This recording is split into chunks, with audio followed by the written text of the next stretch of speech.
রায়গঞ্জ নয়, সম্ভবত ব্যারাকপুর থেকে লোকসভা নির্বাচনে লড়তে চলেছেন সিপিএম নেতা মোহাম্মদ সেলিম।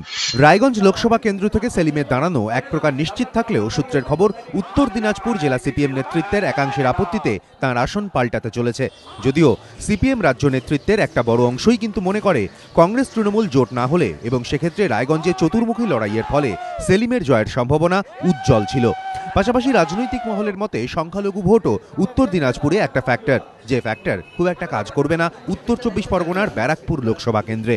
সিপিএম সূত্রে খবর, খোদ বুদ্ধদেব ভট্টাচার্য রায়গঞ্জ থেকে সেলিমের লড়ার পক্ষে ছিলেন। সেলিম আবার দলের তরফে এই উত্তর দিনাজপুরের দায়িত্বেই রয়েছেন, তাই রায়গঞ্জ আসনের সমীকরণটা তাঁর ভালোই জানা। কিন্তু জেলা নেতৃত্বের একাংশের আপত্তিতে আপাতত তাঁর ব্যারাকপুর থেকে লড়ার সম্ভাবনাই জোরালো।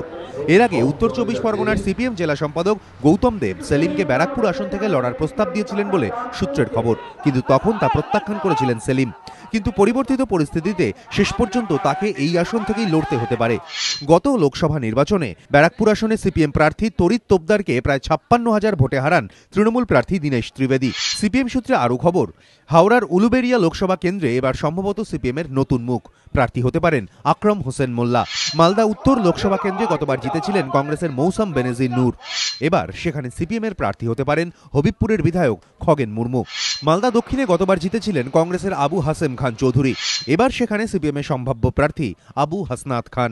দক্ষিণ 24 পরগনার ডায়মন্ড হারবার আসন থেকে 2009 সালে তৃণমূল প্রার্থী হিসেবে জিতেছিলেন সোমেন মিত্র, এবার ডায়মন্ড হারবারে সিপিএম প্রার্থী হতে পারেন মগরাহাট পূর্বের বিধায়ক আবুল হাসনাত।